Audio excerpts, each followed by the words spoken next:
quem é funcionário, para quem é servidor da Petrobras, trabalhador da estatal. A gente vai fazer um diálogo agora com uma representante do sindicato.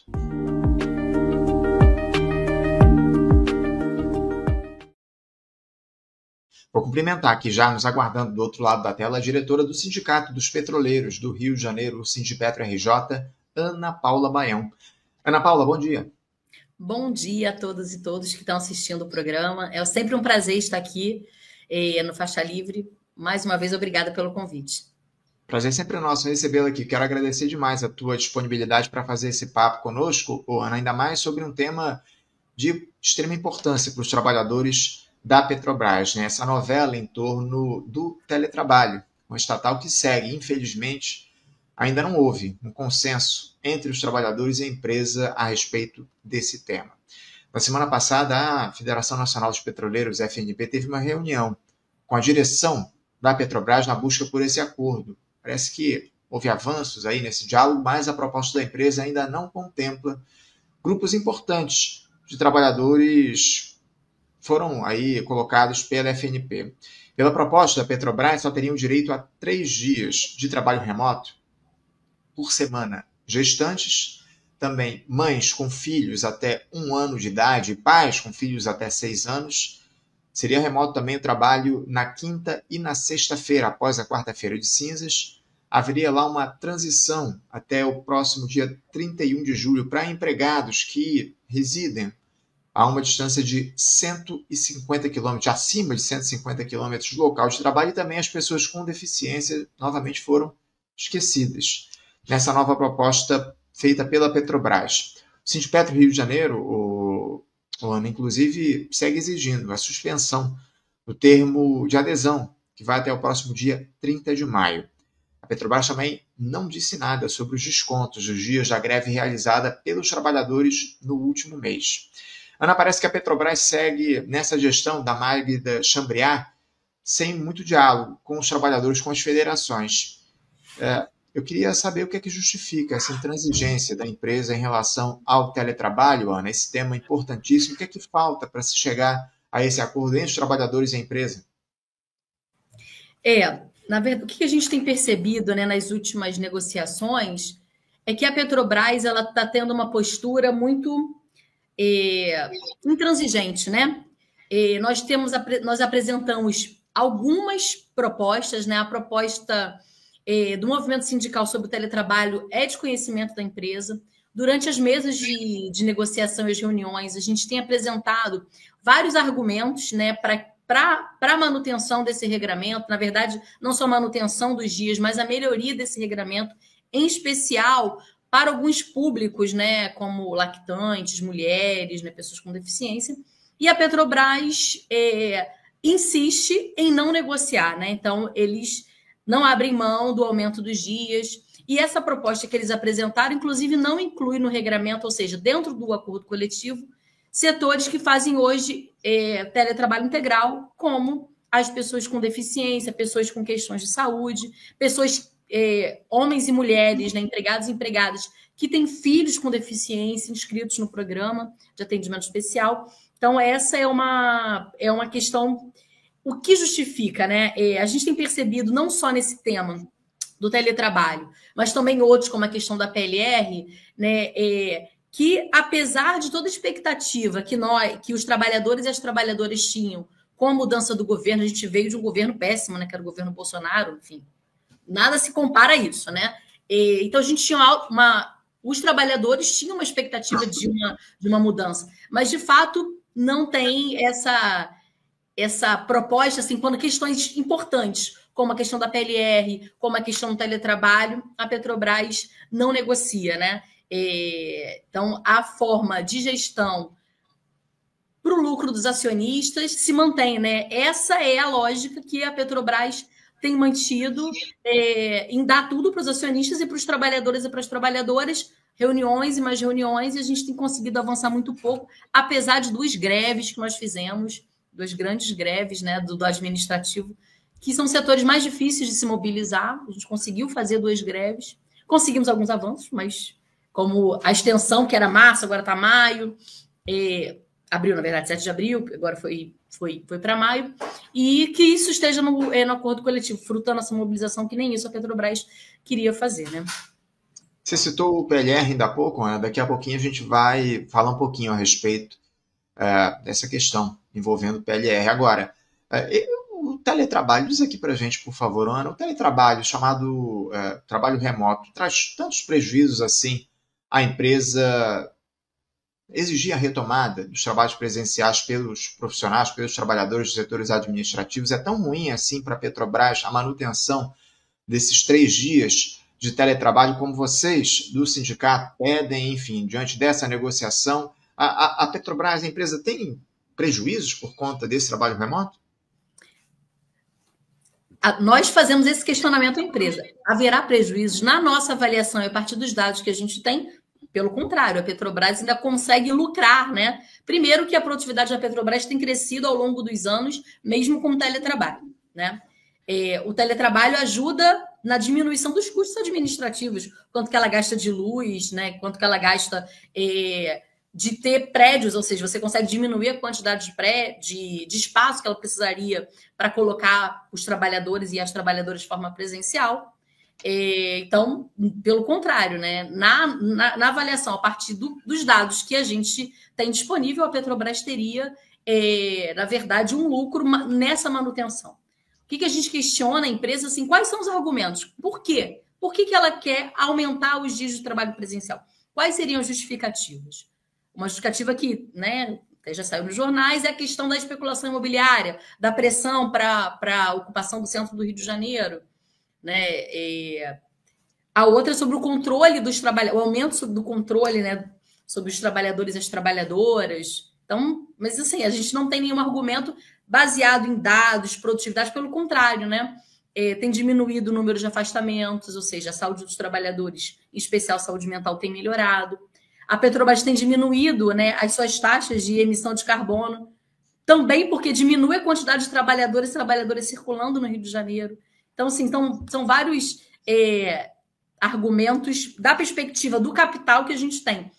Que, não, em geral, a gente nem gosta de usar muito esses argumentos, é importante a gente usar os argumentos da perspectiva dos trabalhadores e das trabalhadoras, ou seja, na melhoria da nossa qualidade de vida, da nossa saúde, né? Da possibilidade de que setores oprimidos, em especial as mulheres, né, que tem sobre nossos ombros aí, fazendo mais coisas dentro de casa, as duplas jornadas, triplas jornadas que muitos trabalhadores têm, né? Então, quanto que isso ajudaria a nós, né, trabalhadores e trabalhadoras, nessa melhoria das nossas condições de vida. Que o debate que a classe trabalhadora está fazendo, né? A necessidade da diminuição da jornada de trabalho. Nesse caso, a gente está discutindo um trabalho não pago, que é o tempo que a gente gasta dentro do transporte, uma cidade como Rio de Janeiro, onde a maioria dos trabalhadores administrativos estão, em que a mobilidade urbana é muito ruim, em especial nas periferias. Então, é isso que a gente tem conversado e trazendo esses argumentos para a empresa, né? Mas que parece que a gente fala e não, né, não tem. A gente pergunta qual é o argumento. A gente está construindo uma contraproposta para a empresa, né, para que os trabalhadores e as trabalhadoras possam ter a manutenção desse regime de trabalho, que tem contribuído bastante aí para a nossa qualidade de vida, enfim. Sem dúvida que o foco tem que estar no interesse do trabalhador. A gente não nega que, acima de tudo, a mobilização de vocês se dá no que diz respeito ao interesse da classe trabalhadora ser preservada. Agora, o que é incompreensível é que, diante de um cenário onde o teletrabalho pode produzir ganhos, inclusive para a própria empresa, diante de uma lógica de mercado, propriamente dito, né, o que a gente imagina numa empresa onde, lamentavelmente, os acionistas têm tido muita força nesses últimos tempos, diante de um cenário onde haveria uma redução de custos para a empresa com o teletrabalho, é absolutamente incompreensível que a Petrobras seja tão intransigente nesse diálogo, nessa negociação com os trabalhadores. Se o foco não é atender os interesses dos trabalhadores por parte da estatal, e isso já está muito claro, acima de tudo, pelo menos que, no aspecto comercial, a empresa tem uma ação responsável, e não é, infelizmente, o que a gente tem visto. Isso é muito surpreendente diante de tudo que está colocado. Você citou a especulação imobiliária, a gente até tratou isso aqui recentemente, no outro papo que a gente fez, o próprio Eduardo Henrique, o outro diretor do Sindipetro, ele falou conosco a respeito disso, mas, enfim, vamos continuar analisando e, acima de tudo, esperando que haja um acordo. Já uma outra reunião marcada, Ana, para tratar dessa questão do teletrabalho com a Petrobras? Não, ainda não, mas nós, né, já estamos fazendo reuniões, conversas com a outra federação. Vamos ter uma reunião da FNP amanhã para tratar da nossa contraproposta e as propostas de mobilização. Na nossa avaliação, é preciso construir uma escalada das mobilizações, porque só assim a Petrobras vai entender a nossa disposição de lutar em defesa do teletrabalho. Então, a gente está em contato aí, né, com os sindicatos do Brasil inteiro, que a nossa pauta não é só o teletrabalho, tem outras pautas importantes, como a questão, né, da PLR que a gente vai tratar daqui a pouco. A gente está em período, em setembro é o nosso acordo coletivo, a gente já precisa, desde já, construir a nossa pauta e as nossas mobilizações para conquistar aí o que a gente tem perdido aí ao longo dos anos, nos últimos ACTs. Sem dúvida alguma. Eu queria aproveitar que você citou o diálogo que vocês da FNP têm feito com a FUP. Parece que as duas federações acertaram essa construção de uma luta unificada em torno da negociação relativa ao teletrabalho, visto que vocês consideram, obviamente, inadmissível que os trabalhadores sejam penalizados em meio à redução do lucro da empresa, enquanto os acionistas continuam recebendo dividendos absurdos. A grande verdade é essa lógica de mercado que eu citei ainda há pouco. Como é que anda esse diálogo entre as duas federações, Ana, em torno dessa luta conjunta? Aliás, eu te confesso que há mais de uma década a gente aqui no Faixa Livre defende essa unidade dos trabalhadores nas negociações, algo que fortaleceria muito a categoria. Quem acompanhava, inclusive, o nosso programa no rádio sabe bem aqui no Rio de Janeiro, não foram poucos os debates que a gente fez com integrantes de ambas as federações na tentativa da construção dessa unidade. Será que a gente caminha para algo nesse sentido, para essa unidade, ou isso é algo mais pontual, relativo exclusivamente à questão do teletrabalho, Ana? Acho que esse é um debate importante, que é o debate da unidade. A unidade da classe trabalhadora, depois a gente fala dos petroleiros, é importante, né? E a unidade que a gente conversa é a unidade para lutar, né? A unidade nas lutas cotidianas, né? Então, essa é uma unidade importante. Mas essa unidade ela tem que estar a serviço do avanço da luta dos trabalhadores e das trabalhadoras. Um debate que a gente faz, né, dentro do movimento sindical, em especial nós do Sindipetro RJ, que é a necessidade da independência de qualquer governo e qualquer patrão. Esse é um limite, né, que hoje a direção da FUP tem em relação ao governo, né? Essa independência em relação ao governo, que coloca aí muitas barreiras aí no que significa, nos limites, né, dessa unidade. Mas a gente tem buscado muito, e temos feito no que é possível, greves, que é importante ter greve unificada, que a gente consiga ter mesas de negociação únicas, porque isso fortalece os trabalhadores e as trabalhadoras. Então, toda como que a gente faz essa unidade tem que estar a serviço do avanço da luta dos trabalhadores e não para os seus retrocessos. Então, para a gente pensar nessa unidade, a gente tem feito a partir o quê? Das necessidades e da base, ou seja, da organização dos trabalhadores e das trabalhadoras, e não uma unidade por cima, da cúpula, porque isso não vai servir aos nossos interesses. Então, e é um debate importante, né, que a gente precisa fazer disso, né? Mas não é um debate simples, porque tem alguns temas importantes que são muito caros para o movimento sindical, que é a independência de classe, a independência de qualquer governo, patrão e partidos. Então, isso a gente precisa... E tem uma história aí que você conhece, né? Claro.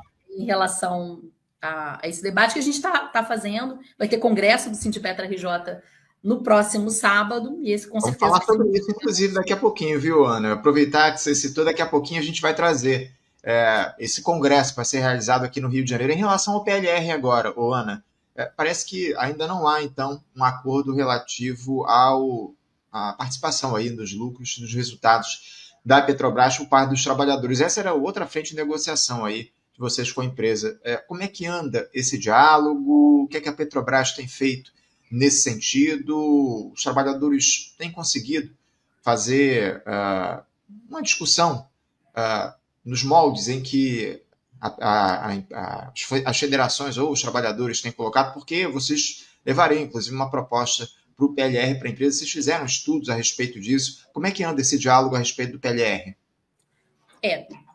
Vou ter que fazer só uma... Vou voltar um pouquinho. Quando nós começamos o acordo da PLR no final do ano passado,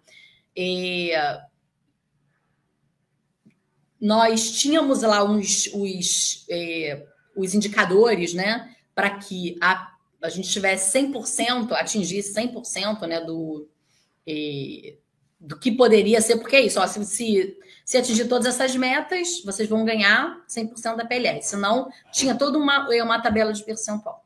A gente assinou esse acordo, se não me engano, foi dia 27 de dezembro. Se foi antes ou depois do Natal, mas foi bem perto. E os indicadores estavam caminhando para bater os 100%. E nós, os trabalhadores e as trabalhadoras, quando assinaram, decidiram pela aceitação do acordo, fizeram isso a partir dos dados que existiam. Então, a Petrobras fez que é isso? Os indicadores estão na mão dela, né? E ela fez enfim, teve um indicador lá de operacional, aí, da eficiência operacional, enfim, e teve uma mudança, não atingiu todas as metas, o que acarretou num corte de 30% da nossa PLR. A discussão que a gente faz, não só dessa questão de como foi feito os cálculos desse indicador, mas se de fato teve um problema, se a Petrobras teve problemas operacionais, por que só os trabalhadores estão sendo, só nós, né, só de nós, né, está sendo tirado? Porque os acionistas receberam dividendos extraordinários, ou seja, além do lucro, né, mais grana ainda para os acionistas, ou seja, então não há justificativa para esse tipo de... Porque se nós que produzimos toda essa riqueza, a gente também precisa, é justo que a gente receba a nossa parte. O problema, então tem essa questão, né? A gente discutiu junto com a remuneração variável, apesar de não ter que aprovar porque não faz parte do acordo. A Petrobras já destinou bem menos do que ela deveria, do que ela poderia legalmente para a PLR, e agora menos ainda com esse corte mais ou menos 30%, né, da PLR dos trabalhadores. E quem em geral sofre mais é o chão de fábrica, as pessoas que não têm cargo, né? Porque os outros recebem mais bônus, né, além do que todos os trabalhadores e trabalhadoras. Não sei se ficou claro aí A gente assinou esse acordo está assinado, né? Porque a gente quer que, de alguma forma, se desse um jeito para que esse valor seja pago, né, para os trabalhadores e as trabalhadoras. É o mínimo, né, o ano mínimo. Então, ainda mais diante de todos esses dividendos aí que são pagos para os acionistas, a empresa privilegiando, acima de tudo, a turma que, acima de tudo, é beneficiada por todo esse processo de entrega do Estado Nacional, que são os acionistas da empresa, enquanto os trabalhadores ficam praticamente de pires na mão diante dessa perda aí do PLR. É muito importante a gente exigir que a Petrobras pague os lucros aí para os trabalhadores, a participação dos lucros por parte dos trabalhadores. Ana, para a gente fechar aqui, você citou ainda há pouco o congresso anual do Sindipetro aqui do Rio de Janeiro, que vai acontecer no próximo sábado, dia 17, no centro aqui do Rio. Esse congresso vai ser composto exclusivamente por delegados e delegadas eleitos nas assembleias de base do Sindipetro RJ. Assembleias essas estão sendo realizadas e começaram lá no dia 2 e vão até a próxima sexta-feira, dia 16. Esse ano, 2025, o Congresso reveste uma importância ainda maior, né? Diante dessas greves e mobilizações que já foram realizadas pelos trabalhadores, diversas outras pautas que ganharam relevância, questões estratégicas do movimento sindical, essa dinâmica do capitalismo predatório que recrudesce a luta de classes no país e no mundo, enfim. Fala um pouquinho para a gente, por favor, Ana, sobre as expectativas para esse congresso do Sindipetro, os temas principais vão ser debatidos, além desses que eu já coloquei, enfim. Muito importante esse diálogo entre os petroleiros dentro do sindicato, né, Ana? É um congresso importante, né? O congresso é o momento mais importante, né, dentro de um sindicato, onde a gente vai debater os principais temas da conjuntura e preparar resoluções e ações, né, para o próximo período, no caso, o acordo coletivo e as lutas que virão aí nos próximos anos, né, no próximo período. E nesse congresso, a gente, dentro dessa conjuntura, né, hoje, a parte inicial, né, antes de mim, discutindo uma questão importante, que é uma mudança aí, as alterações aí, aí dentro das forças aí do imperialismo, como que o Brasil, e no caso, o governo Lula tem se portado frente às demandas dos trabalhadores, né? Na nossa opinião, por exemplo, a gente precisa colocar uma luta aí pela revogação das reformas, né? Que isso é uma coisa que ataca os trabalhadores e as trabalhadoras, questão do próprio arcabouço fiscal. Então, a gente vai debater isso tudo com os trabalhadores e as trabalhadoras e a relação que isso tem com a Petrobras, né? Que é a maior empresa do Brasil, enfim. Então, a gente vai debater esses temas, vamos conversar sobre esse tema das estratégias para o movimento sindical, para o movimento petroleiro, tem a ver com esse debate de unidade, né? Unidade para quê, para quem, como que a gente constrói isso, a serviço de quê.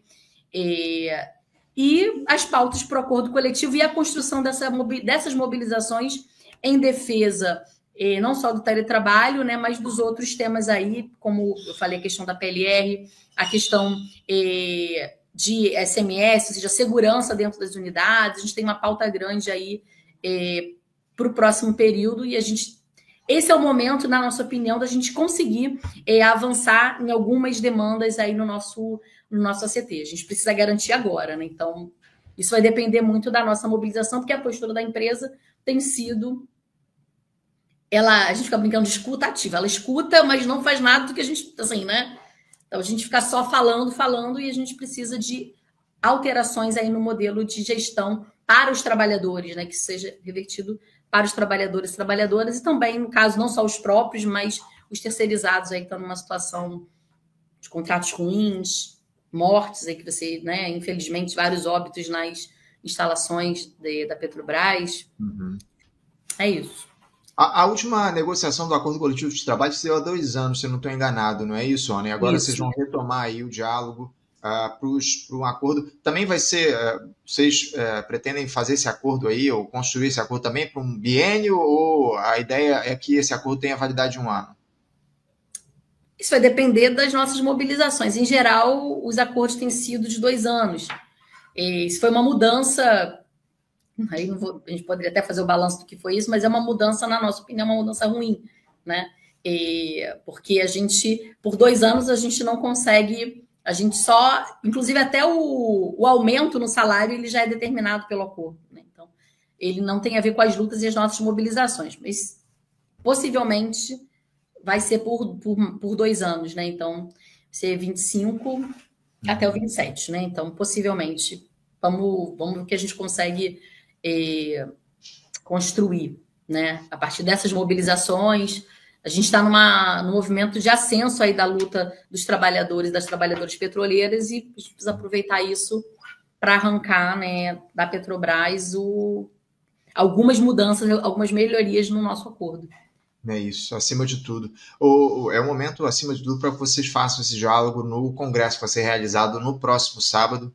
As assembleias vão acontecer ao longo dos próximos dias para escolher quem vai participar desse encontro no sábado aqui no Rio de Janeiro.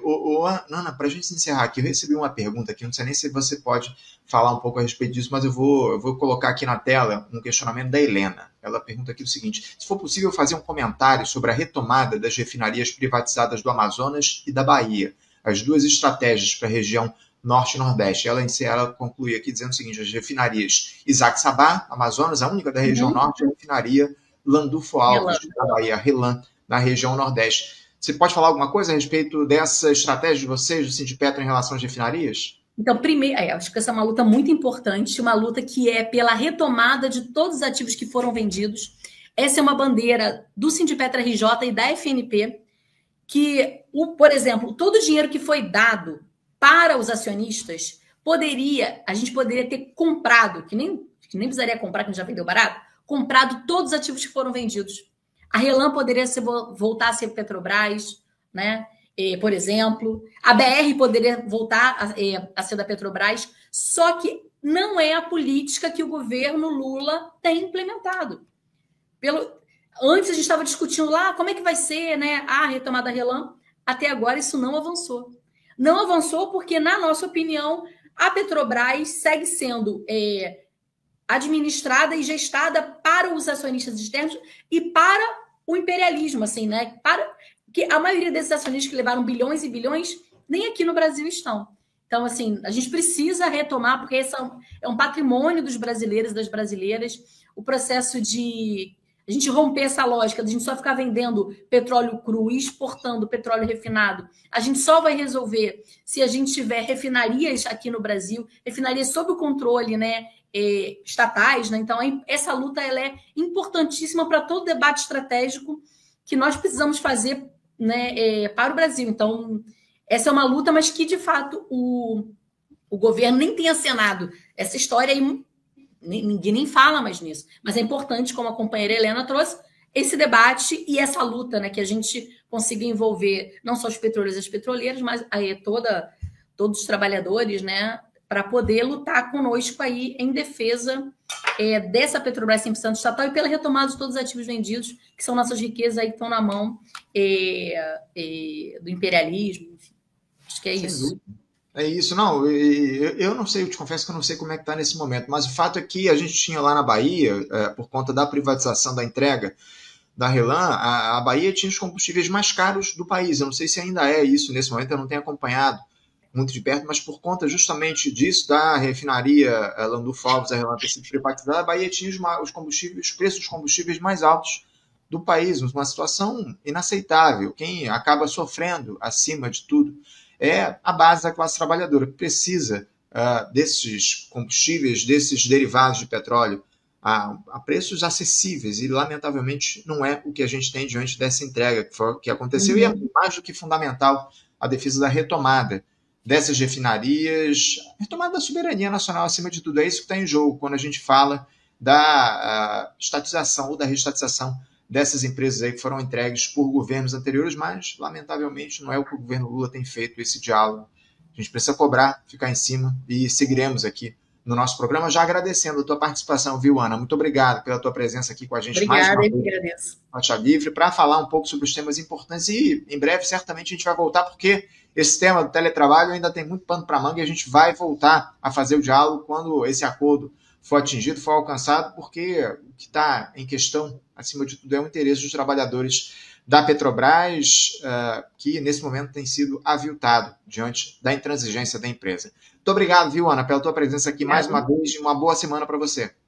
Obrigada, bom dia a todos e todas, uma boa semana. E essa semana vai ser de luta e mobilização. Acompanhe as mídias aí do sindicato e da FNP. Sempre, muita luta e muita mobilização por parte dos petroleiros. Um grande abraço, até a próxima. Tchau. Começamos aqui com Ana Paula Baião. Ana Paula Baião, diretora do Sindicato dos Petroleiros do Rio de Janeiro, o Sindipetro RJ, falando sobre as lutas aí dos trabalhadores da Petrobras, citando essa situação envolvendo o teletrabalho, negociações ainda em curso com a empresa. Falou também do tema do PLR, as lutas aí que estão em curso por parte dos trabalhadores da Petrobras.